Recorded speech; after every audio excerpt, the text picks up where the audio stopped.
Praise God, praise God.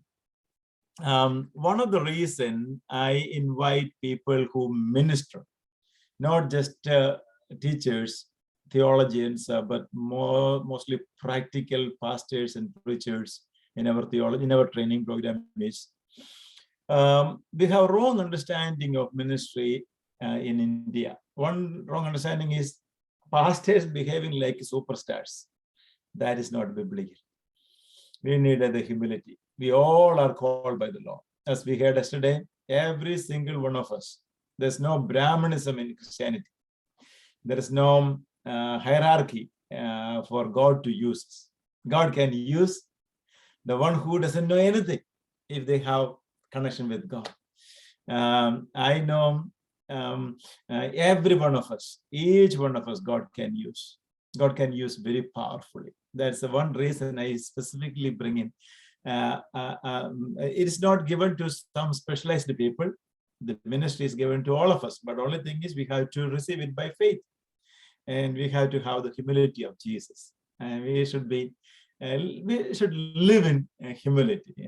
That's what Jesus taught us. Unfortunately, in India, once you are a superintendent, overseer, or a president, good number of our leaders behave in the pagan way or wrong way, not the Christian way. We need to correct it. I am very open to anything, but when it comes to ungodliness, I am very strict about it. I resist ungodliness with all my ability. I resist it. So we have only a couple of people today, all are traveling and busy, I heard, and so many ways, but appreciate those who are here, appreciate those who are in the line. Apologetics, the final thing. What way we can say our faith, Christian faith, is the only meaningful, truthful faith and religion, or faith or religion. Couple of things I'll be discussing very open way today, not so much content as such, but some practical things. Why we say, or what are the reasons we can say our faith is superior? Our faith is the only true way. What way we can say? A couple of things I will discuss. Before we start into that discussion, let me say a couple of things about religion, the word religion and our understanding. The word religion, generally, people consider Christianity, Judaism, Hinduism, Buddhism, everything as religion. Religion, all as religion.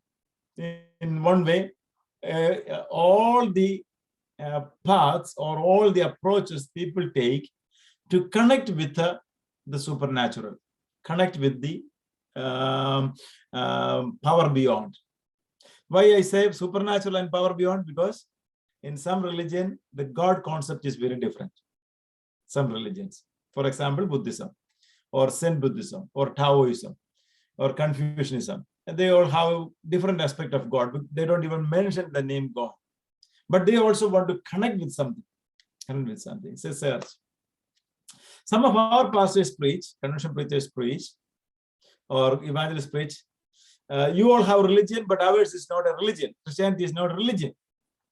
Way back, I had a good talk with one of our good, sincere pastors in Maharashtra. And he was preaching Christianity is not a religion. The reason he said is, all other religions are man's search for God, and Christianity is God searching man. In that understanding, what he argued, what he said is correct. We agree with that. But the problem is, when ordinary people are thinking about religions, it's only about the faith they are thinking. They are not thinking about so much theology. They are just thinking. So in that respect, we should be understanding the other's perspective, what way others understand, how others look at it. Hello, how others look at it. In that respect, Christianity, in the general definition is a religion. We don't need to deny that, but we need to bring out the uniqueness of it. That's our challenge. Our challenge is to bring out its uniqueness, but we don't need to make or we don't need to confuse others.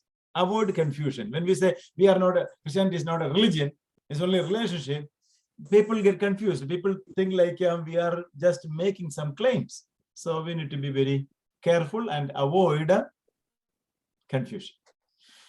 Don't confuse people, but bring out the uniqueness. Now the question, how to bring out the uniqueness of Christianity? How to bring out the uniqueness of Christianity? That is our challenge. Often, people accuse us as fanatics. People say you are fanatic. You are fanatic people. You are exclusivist. That's a theological term. Exclusivism. E-X-C-L-U-V-I-S-M. S-I-V-A-S-M. Exclusivism. Exclusivist. You are exclusivist. That means you say only what you believe is true and all else is wrong. That is not a tolerance. You are not tolerant. So you are a fanatic, exclusivist or a fanatic. You are not tolerant to others. Here is a problem.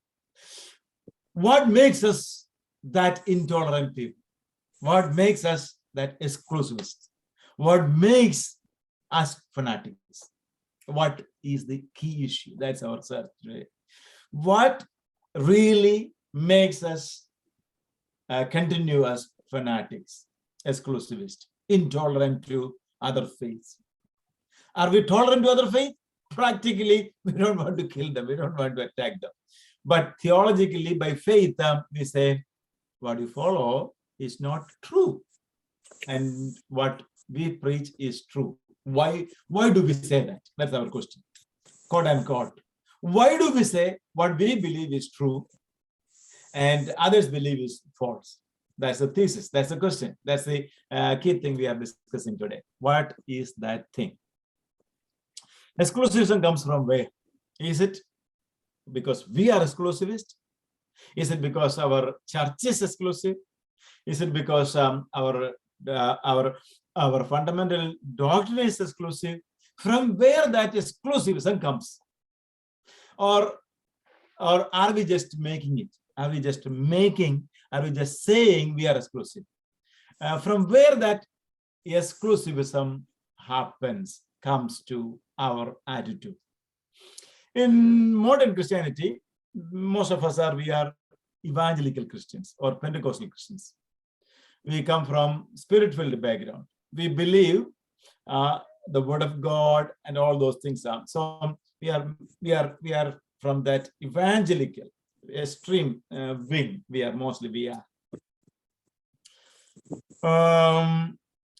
Then there are other Christians. There are liberal Christians. You know, liberal Christians. Liberal Christians are the Christians. In America, they are known as cultural Christians. They are born in a Christian home. They continue as a Christian, but they don't believe the fundamentals we believe. They just are Christians because their parents were Christian, and they happen to be Christian. And at the same time, they listen to everything, and they may say, "Yeah, there's truth in everything. There's truth in everything." And we should not be exclusivist. We should not be intolerant. We should be tolerant. And that's that kind of people. Pluralism. The second group of Christians are the mainline Christians. Liberal Christians, mainline Christians. Mainline Christians could be there in Catholicism, Marthoma, CSI, any church. Evangelicals also are there in Marthoma, CSI, and Catholics. Can you believe? Even in Catholicism, there are evangelicals. Those who believe that Jesus is the only way, and only through Jesus there is salvation. They are the evangelicals. We are evangelicals. Even in Catholic Church, there could be evangelicals. Those who believe, those who teach.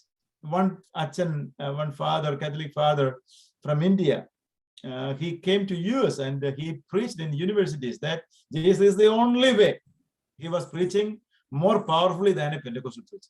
A Catholic father. So he's an evangelical. But most Catholics are not evangelical.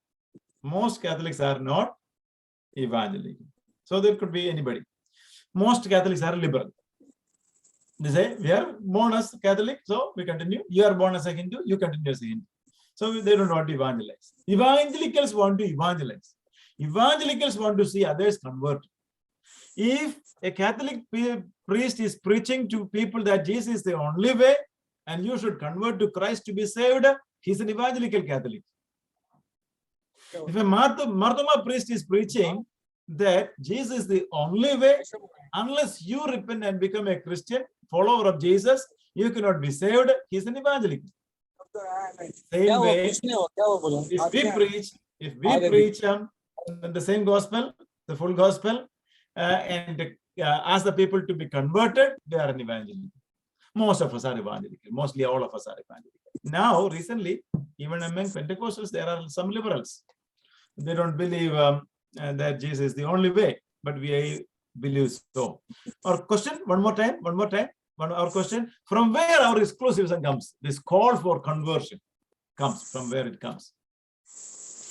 That just keep in your mind. I will come to that after some time, after looking into the religions. What makes us to tell other religions that you need Jesus? So 5 questions generally the apologists are leveling forward, and those 5 questions are for our reflection. 5 important questions for our reflection, our thinking. We need to think about it.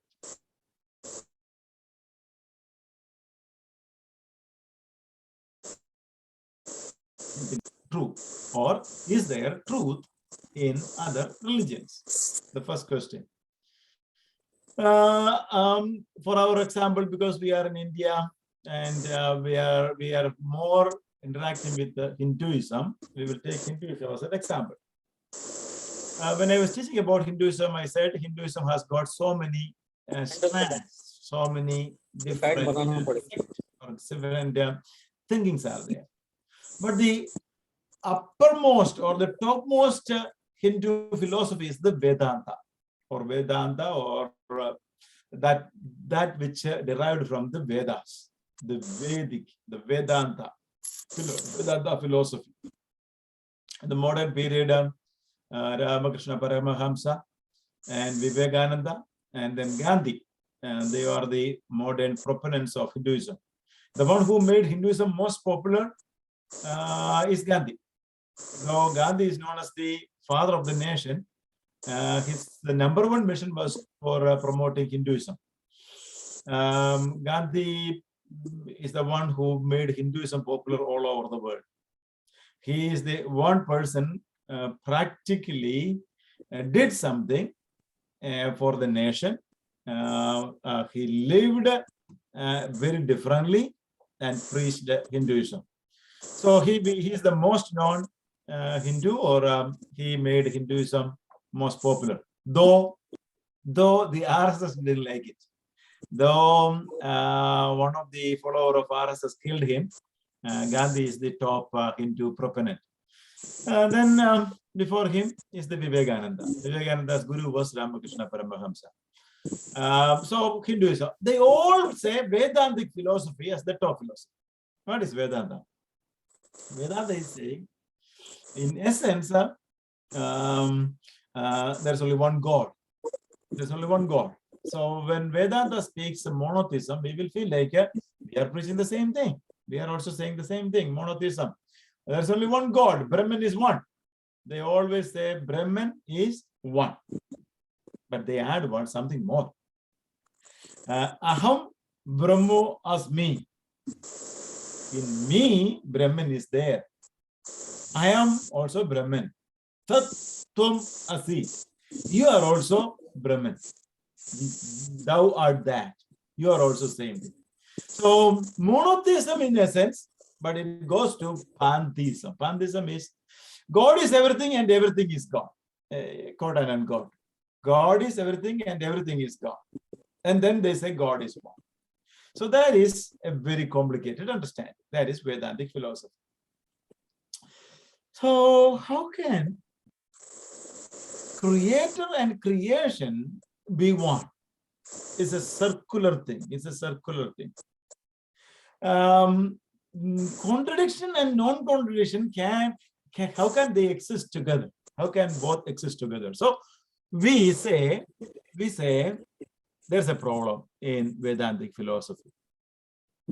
Vedantic philosophy finally says there's nothing wrong. Wrong is a misunderstanding. The example Vedantic philosophers use is if your room is thick dark, listen to me, this is important. Your room is thick dark, and if you see a rope in your room, suddenly you will think like it's a snake. It's because there is no light. You feel like it's a snake. But if light is coming, you will know that it's only a rope. It's not a snake. It's not a snake. So that's the example they use repeatedly. But actually, that example is a funny example. Funny example. Does that make there are no snakes? That example, all the time, all the philosophers repeatedly say, I have heard all of them repeating the same thing. Does that mean there are no snakes in this world? Absolutely, there are snakes. So that example of the Vedic philosophers or Vedantic philosophers is fun, actually. There is rope and there is snake. Both are different. Both are not one. If it's a rope, then only you will know it's a rope when the light comes. If it's a snake, it will be a snake.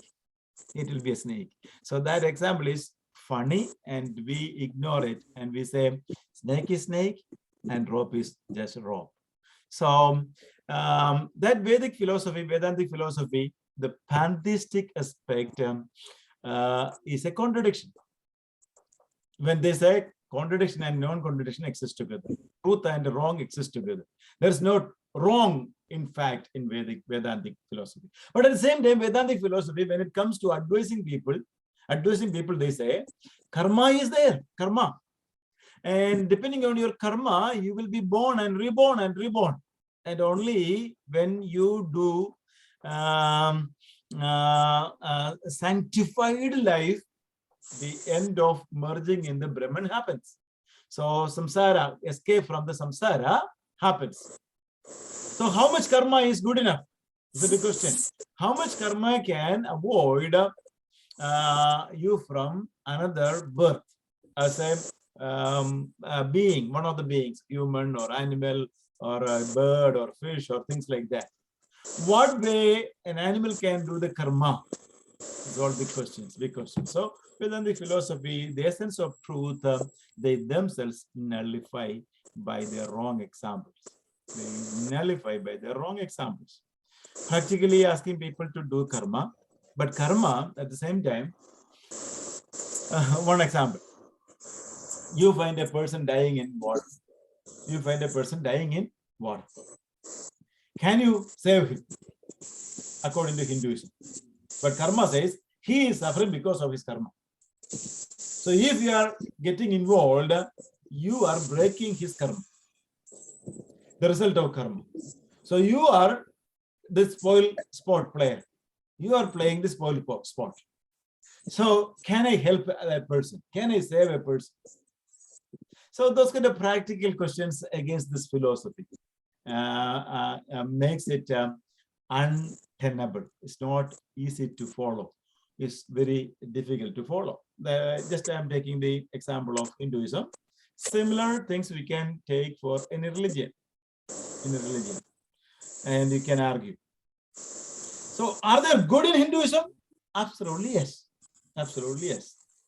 Are there good in Hinduism? Yes, because we say all are God's creation. All human beings are God's creation. God created man as good beings. Though the sin exists, the good is still there. The good is still there. So we don't say there is no truth at all. There is truth, but the net result of the truth is nullified by the philosophy. So partial, what we say, fractions of truth or partial truth or parts of truth is there everywhere. This statement I put in Facebook today. Sanju saw it. Even Satan has to speak some truth in order to sell his lands. Even Satan has to speak truth in order to sell his lives. Scammers, I get every day minimum 20 phone calls, all scammers. And they say truth. They all say truth. For what? To sell their scam, to sell their, to cheat us. To cheat us, they say the truth. So many ways they say, oh, we are calling from IRS, we are calling from medical air, here we are calling from insurance, and my insurance citizens. I'm calling from insurance. When you paid your insurance last time, it was overpaid because Michigan State says you don't need to pay for these things. Actually, it is true. I overpaid, but the scholar is calm. But he says it's truth. But he is trying to take my money by saying the truth. Selling the lies through the truth is there in all religions. And Islam is a classic example. And think about it. Moving forward. Number 2, the second question. Are other religions morally good? Are other religions good? Morality of the religions. We will say definitely there is a lot of good things. Confucius, Plato, Indian religion, everywhere. Essentially, all religions have got a lot of good moral teachings. Lots of good moral teaching. We don't say there's no moral goodness in it. Absolutely, there is no moral good. Yes, there are. There are moral good in most religions. Most religions, we find a lot of good things.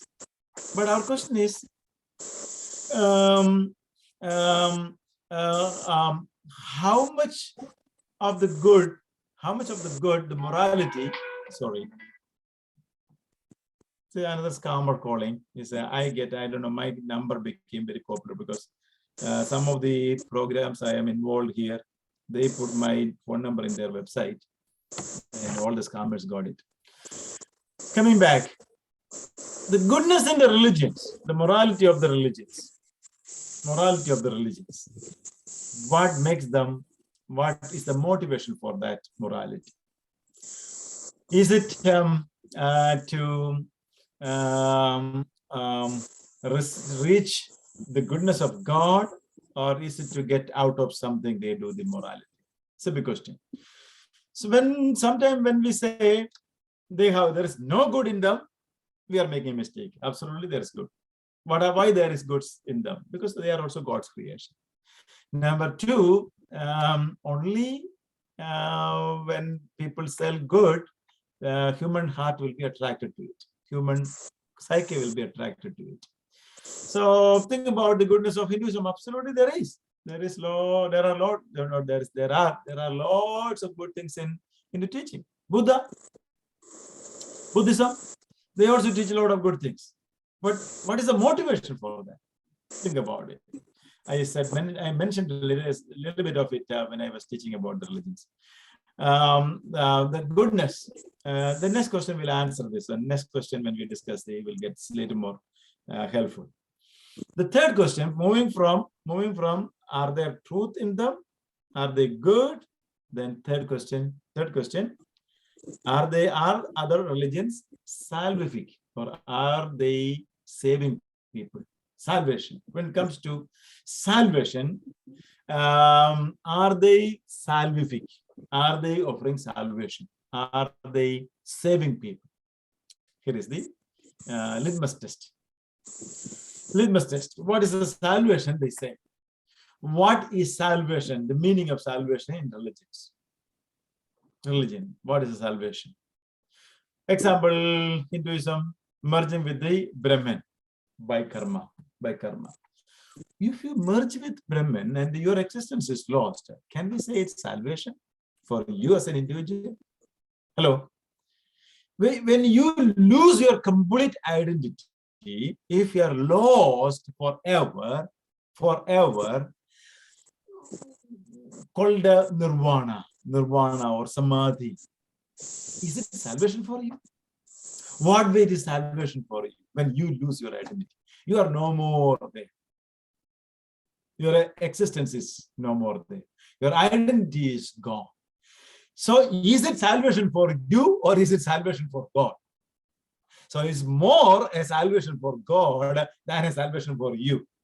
So in a sense, it is not salvific. Islam. This says salvation is reaching heaven, because it's also mostly following Judean Christian cultic practices and follow faith. But what is there in heaven? What do you enjoy in heaven? What happens to you in heaven in Islamic understanding? In Islamic heaven, you do more sin there than here. That is totally against all religious moral teaching. Every religion claims they have morality. We agree. All religions have moral truth, moral goodness. But when it comes to salvation, if your salvation is to lead you to do more immorality, you live an ascetic life here, avoiding alcohol, avoiding this thing, avoiding immorality, everything. And in heaven, you get all immorality, all alcohol, and all those things. Some of the imams, then they explain, the people just excited and they watch all those things. What is heaven for them? Heaven is not a moral goodness for them. It is even worse than here.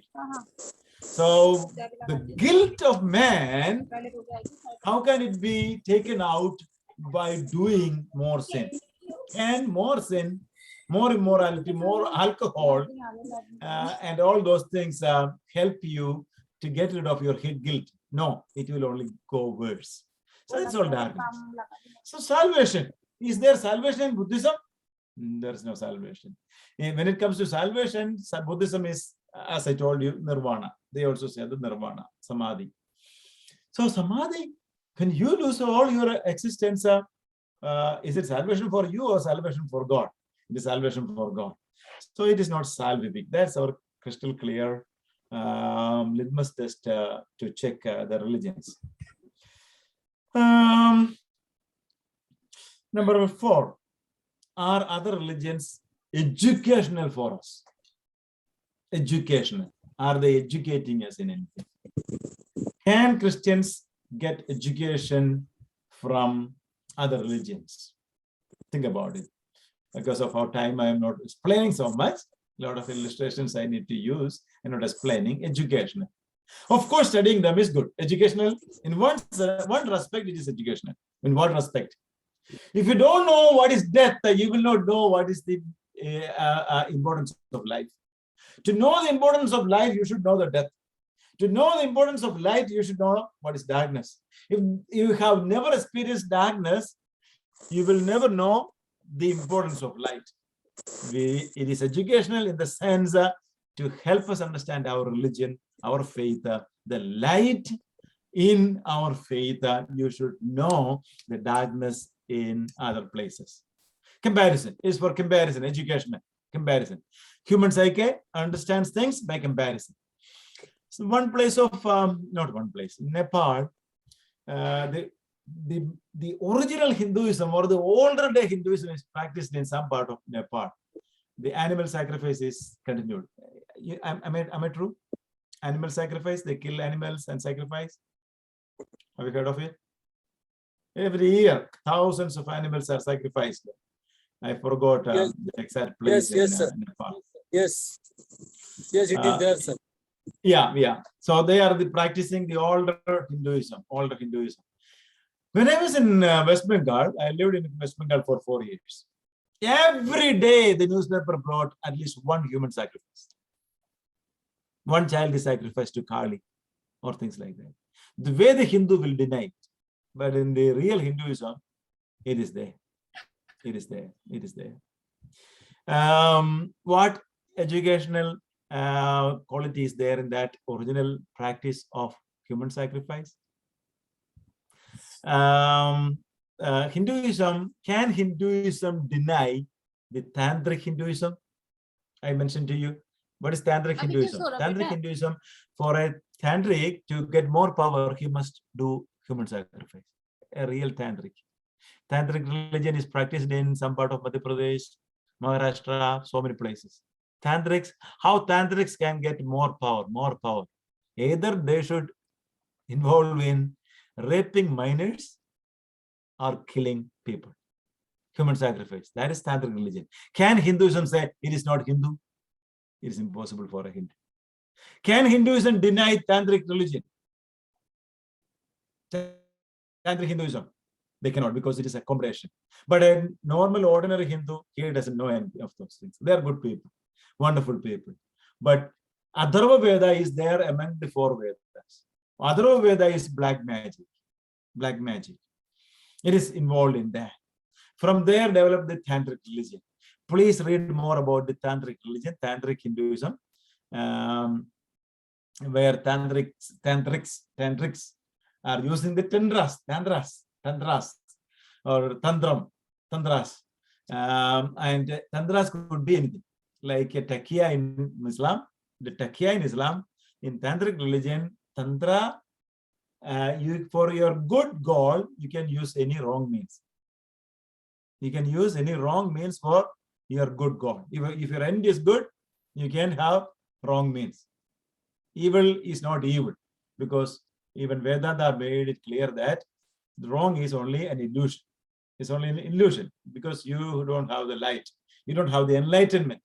That's why you understand it as wrong. So wrong is negated. So educational, to understand our religion, the light, knowing the dark side is important. At the same time, on the other side, I said number 2, moral good is there. They teach all the religions, all the gurus taught moral good. We are not negating that. We are not saying there is nothing good in them. But how much we can practice? That's the question. Number 5, are other religions useful for us? Are other religions useful for us? Bible says, be still and know that I am God. Be still and know that I am God. Be still. Be still is the contemplative part, the meditation part. Bible meditation part. America, I met one Christian, very renowned theologian, professor, and he regularly practices a Buddhist, Zen Buddhist meditation. He's a good Christian. At the same time, he practices Zen Buddhist meditation. So they go to those people, he and others, such people, they go to the Zen Buddhist practices and learn the meditation. In Kerala, in Todupuza side, Catholic monastery is there. They also do yoga. Yoga is a big thing in America, more than in India. In India, I haven't seen yoga centers in every corner. But here, every junction, you will see one yoga center. In America, every corner, you will find one yoga center. So, Western world, yoga became very popular. India, now Modi is making it more popular. Yoga. Is it useful for us for contemplation? Because Bible says, be still and know that I am God. Can we use yoga for our practice? Practically, neutrally, Indian pastors also recommend it. Have you heard of pastors recommending it? I have heard so many pastors recommending it. So 15 years ago, I made a sincere study of yoga because I was attracted a little bit. My friend was practicing. My friend, I was teaching in a seminary, one of the largest seminary in Asia, where Pastor Dennis studied, Gospel for Asia Biblical Seminary. And two of my friends, teachers, theological professors, were practicing yoga, and they invited me also to practice yoga. I never practiced. Because of their invitation, I got some attraction. But personally, I will do a study before I do anything new. I have to make a good study of it. So I studied yoga, and I come to know that the modern yoga is different from the Vedic yoga. Vedic yoga had only 18 positions originally. 18 yogic positions, Surya Namaskar and things like that, 18. Then it went on to 28. And in America, some of the Mahesh Yogi and others, they came here and they marketed it. And when they marketed it, they developed new positions. So Swedish drill, the military drill, and the Swedish drill, they combined. They combined mainly the Swedish drill and the Indian yoga, they combined, and Mahesh Yogi and other yogis developed more than 200 positions, yogic positions, yoga positions. And then what are the original yogic positions? 18 or 28 positions. That comes from original, the cream, the essence. Each of them I found that is developed for worshiping one particular deity. Each yogic, original yogic position is a position for worshiping one God, one particular God. And initially they will say it's an exercise. So the Swedish drill is just exercise. It has nothing to do with religion. So most of the modern yogic positions are mostly exercise. But along with exercise, Mahesh Yogi and others, they give some tantras to say, because to concentrate. For concentration, while you do the yoga, to concentrate, they give Sanskritic tantras, tantric words are given. And I found that most of them are the names of some of the asuras or devas. Do you understand what I'm saying? The yoga? Or a praise of one of the devas. And along with that, they give a praise of an asura too, the name of an asura. Asura and deva, you understand Indian language. So, in essence, what is happening? In essence, what is happening?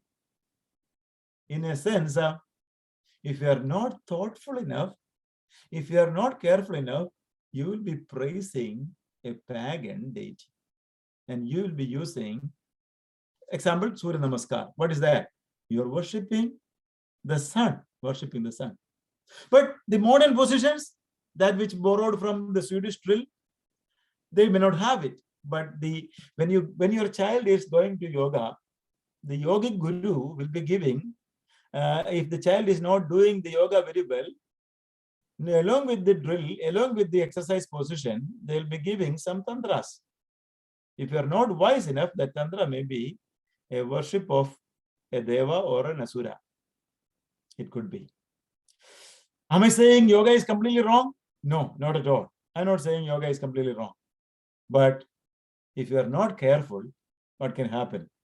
Your contemplation can take you to contemplate not the God of the Bible, not the God of the Bible. Your contemplation may be contemplating on something else. Are you getting what I'm saying? So, is yoga a must for our body? Not at all. Do we have options? Absolutely, we have options. We have physical education. Drill is there. Other plenty of opportunities are there. Then, if you want to really contemplate, is Christianity devoid of a mystic practice? No. Christianity provided the best mystic practice in all through the ages, but unfortunately, we didn't follow it. In the Orthodox monastic tradition, Christians have developed better mystic practices, meditating on God, meditations.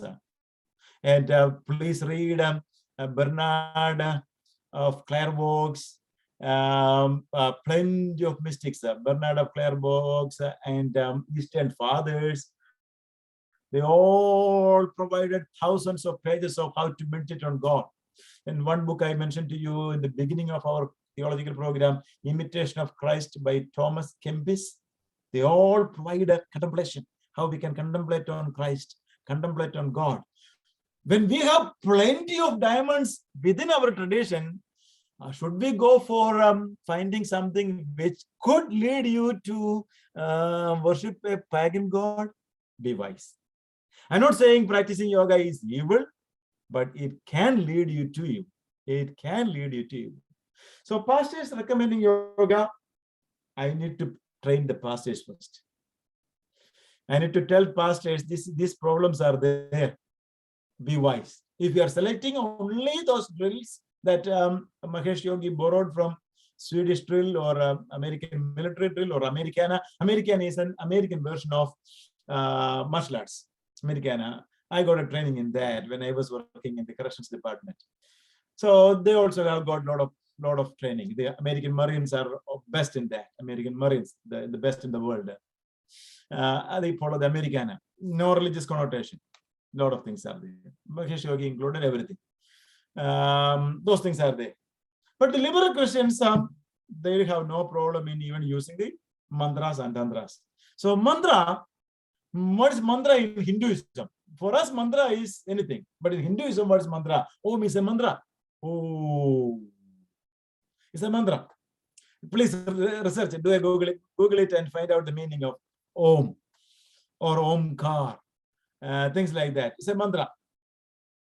Please do more of your research. So, are they useful? Are they useful? They could be useful if you are wise. But when we have enough, and we say, Bible says, everything we need for our salvation and our spiritual life, Christ has provided. And then if we are following it without wisely discerning, we may end up in terrible, terrible issue. Coming back to our first question. We will stop here. From where we get the exclusive claims? Are those exclusive claims of our make, or are they coming from God? Here's a question. What did Jesus say? What did Jesus say about salvation? I am the way, the truth, and the salvation, and no one comes to the Father except through me. That part is underline that part. No one comes to the Father except through me.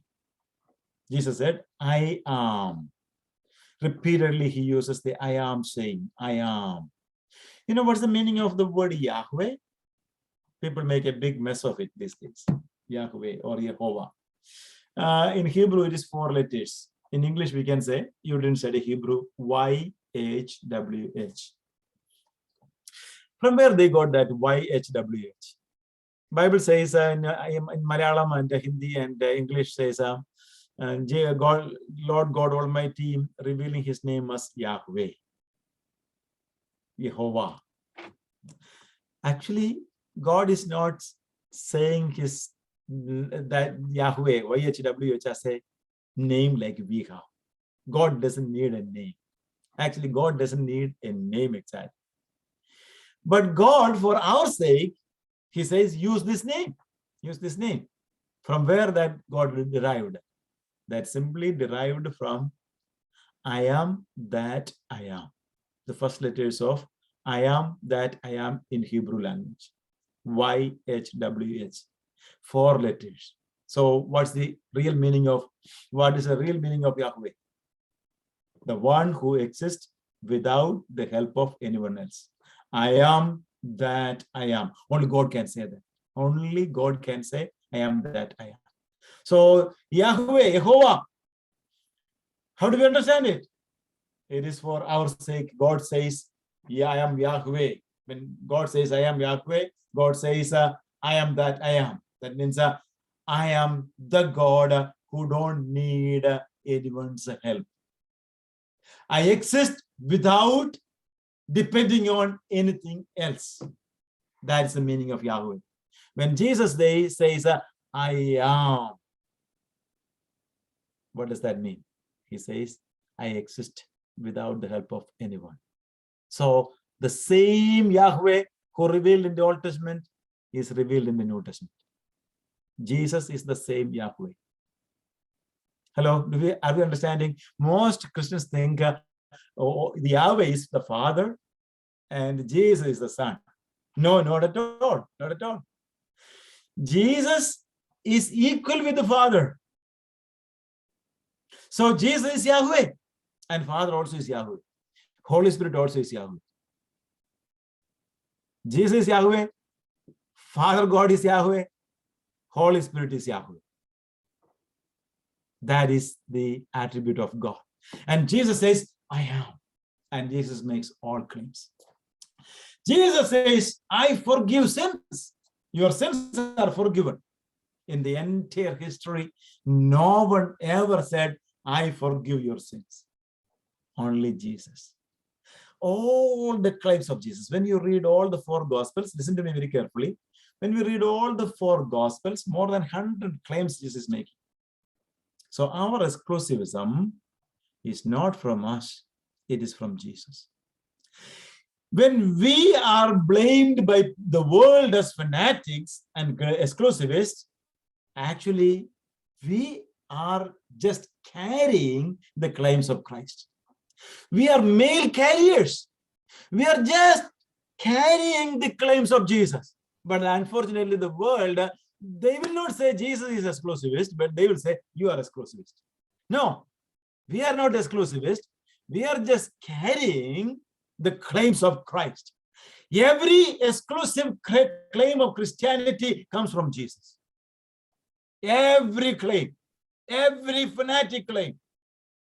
Most people in this world, they love Jesus because Jesus spoke about love and morality. But what about his claims? His teaching about morality and love is not devoid of his claims. His claim of divinity, his claim of forgiving sins, his claim to save the world, his claim of the only mediator, that is supreme. All other teaching is within that. So we Christians are only carrying Christ. It is not our problem. It is not we are fanatics. We are bringing Christ to you. And Christ has got this exclusive claims. If somebody says, I am not an exclusivist and I am still a Christian, you are not a Christian. If you are a Christian, you are carrying Christ. If you are carrying Christ, you are carrying the claims of Christ. Without carrying the claims of Christ, how can you be a Christian? Hello? Here's the point. Why we say Christianity is unique? Because Christ is unique. That's the problem. It's not because our church is unique. It's not because we are special. It's not because of anything. It is simply because of Jesus Christ. If you like his moral teaching, come, take the claims of Jesus. Don't just follow his teaching on love, loving neighbor, and moral teaching. Carry the claims of Christ. Are you getting what I'm saying? All our exclusive claims come from Jesus Christ. It's all Jesus Christ. Apostles didn't make a new claim.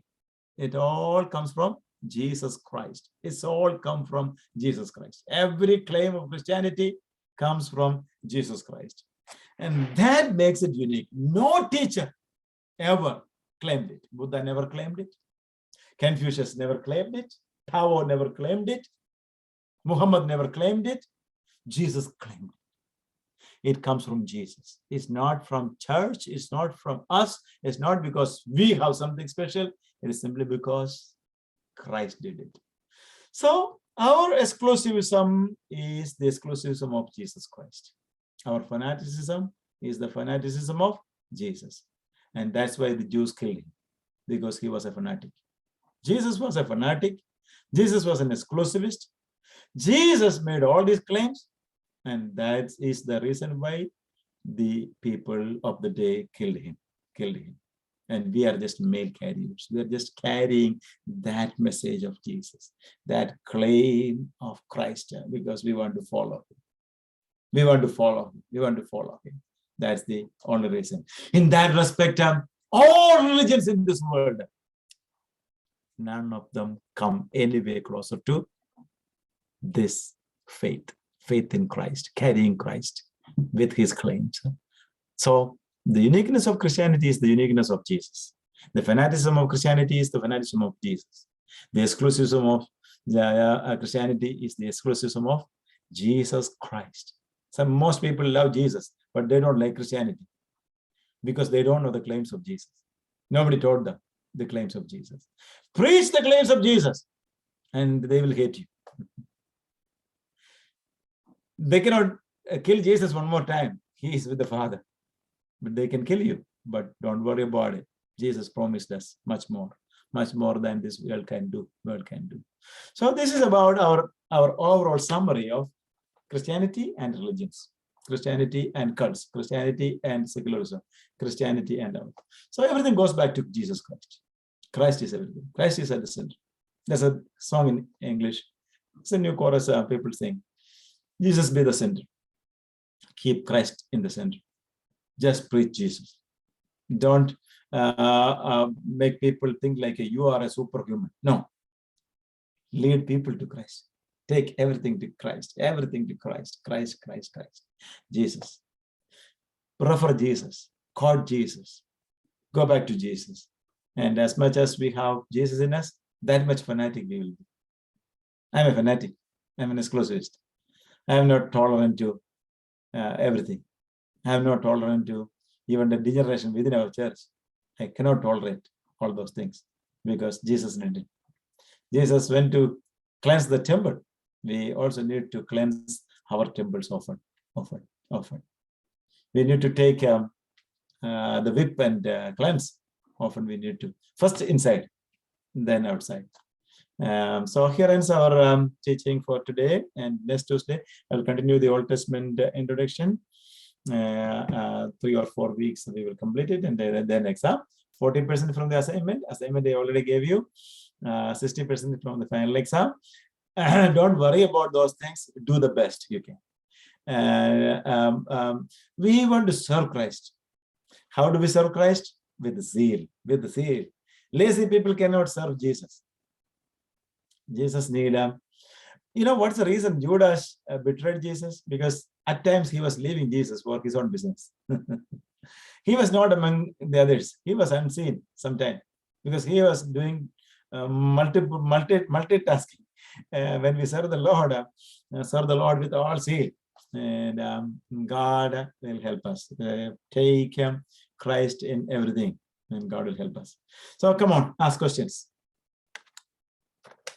If I know, I will say. If I don't know, I will say I don't know.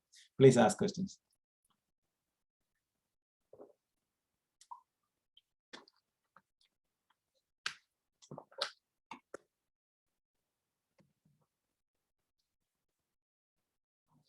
Christianity and other religions, why we are fanatics, why we say all these things, what we say. Any question?